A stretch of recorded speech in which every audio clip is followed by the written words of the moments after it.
April is a pretty dead month when it comes to new video game releases, and that's obviously unfortunate in a lot of ways, but in a way, I guess it's fortunate too, I guess. It's unfortunate because there's not that many new releases that I can review and discuss on this channel. But don't worry, there's still a decent amount that I am going to talk about. But on the other hand, it's kind of fortunate because it opens up some time and space for me to go back and play some games that are in my backlog. But in this video, I thought it would be fun to just discuss with you guys some of the games that I've already been playing in April, or some of the games that I plan to play later in April. However, in this video, I'm not going to talk about any of the upcoming releases that I am going to play and review on day one. I'm just going to talk about the games that I've been playing on the side, games that I wouldn't have a reason to talk about on this channel if it wasn't for this video. But before we get into my list, two things. Number one, let me know in the comments what games you guys are playing this month. If it's a new release, I really want to know what it is. I need new games on my radar. But if you're playing a game that's in your backlog, I'm also curious about that. So let me know what that is in the comments as well. And number two is to subscribe. I talk about video games all the time on this page, but I also talk about movies and TV shows. But anyway, the first game that I've been putting a lot of hours into this month is a game that I actually just made a dedicated video for on this channel,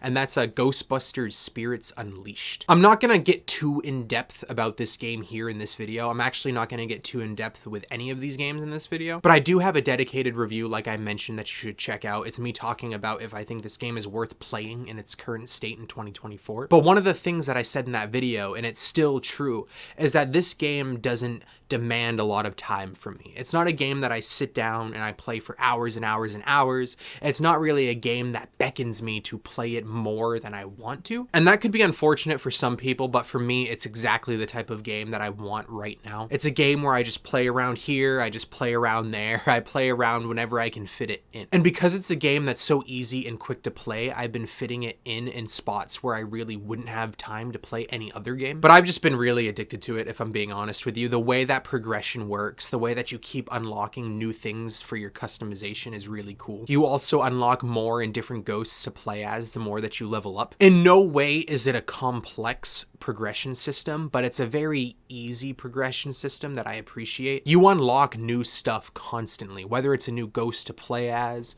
or just new cosmetics. It's almost like you're unlocking something new after every 2 rounds that you play, but there's so much stuff to unlock that you just keep going and you keep getting rewarded for it. And whenever I play one asymmetric game, it makes me want to play at least one more. So a game that I've been getting back into recently actually is Dead by Daylight. I've talked about this game on this channel, but I don't have any dedicated videos for it. But Dead by Daylight is one of my favorite multiplayer games ever. It's one of the games that I have the most time put into. And in my opinion, it's probably the best asymmetric horror game, or just the best asymmetric game on the market currently, period. And the game really stands the test of time. It still has a huge player base. It still has a dedicated player base. They come out with new expansions and new DLCs, new killers, new survivors constantly. If you play a lot of asymmetric games like I do, you know that they often struggle with staying alive, with keeping a player base, with being interesting for a long period of time. And Dead by Daylight is really the golden standard of how you keep an asymmetric game alive and interesting, and you keep the player base engaged. But with that being said, I also think it's one of the more difficult, more stressful.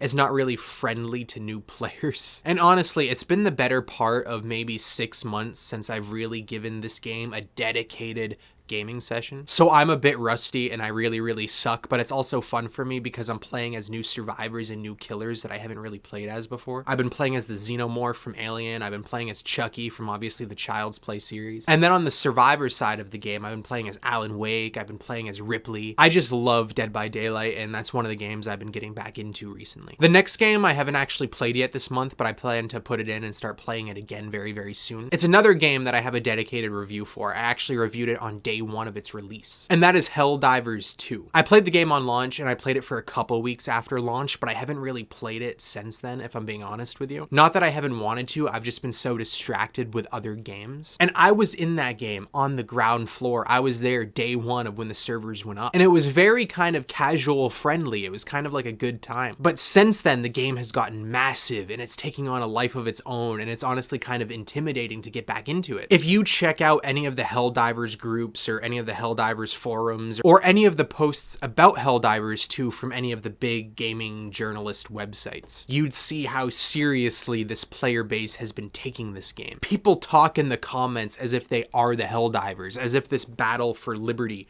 and freedom is a real war. It's kind of insane. So I'm really excited to get back into it for that reason, but I'm also kind of hesitant because it seems like it's one of those games where the player base is kind of getting too serious. Like, I remember there was this story going around where you would get team killed if you were just wearing a certain cosmetic cape. It's kind of hilarious, but it also makes me put the brakes on a little bit. But I'm really curious to see what playing Helldivers 2 is like now that, again, it's taking on a life of its own. And I'm honestly kind of considering making a video about that. A video where the premise is something like, is it too late to get into Helldivers 2, or is it still fun for casual and new players? Now, the last game that I'm going to talk about in this video is a game that actually is in my backlog, not a more recent release that I've just been putting more hours into. I live in New England, and in the past 2 weeks, we were hit with 2 major winter storms, and those 2 storms together have left us without power for probably a total of a week. Luckily, I have a generator, so I have power, but I did not have internet. So I thought it was perfect to break out my PS2 and play a PS2 game that I've never played before. I grew up playing the PS2. I have an expansive PlayStation 2 video game collection back there, but I don't play PS2 games often at all. But the first game that I decided to check out that I haven't played before, that's been begging for me to play it, is actually the Harry Potter and the Chamber of Secrets tie-in video game. I've heard countless good things about this game, and honestly, I'm not too far into it, but I'm really enjoying it. I really enjoy playing older games that weren't really given a proper time of day. They have this like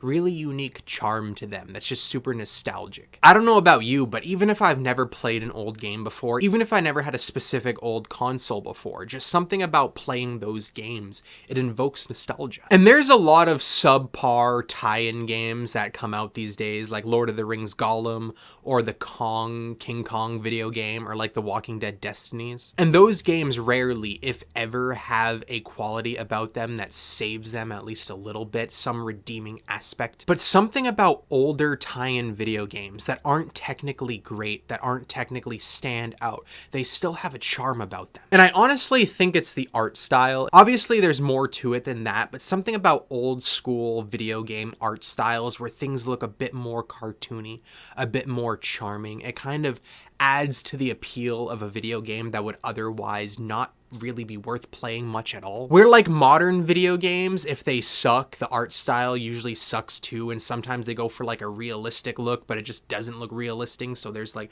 nothing about it that draws your attention, nothing that makes playing the game worth it. But anyway, those are the games that I've been playing in April. Like I mentioned before though, there are some new releases that I'm going to be playing as well and reviewing on this channel. Once again, let me know what games you've been playing or you plan to play later this month. And once again, consider subscribing, and thank you for watching, especially if you watched this far.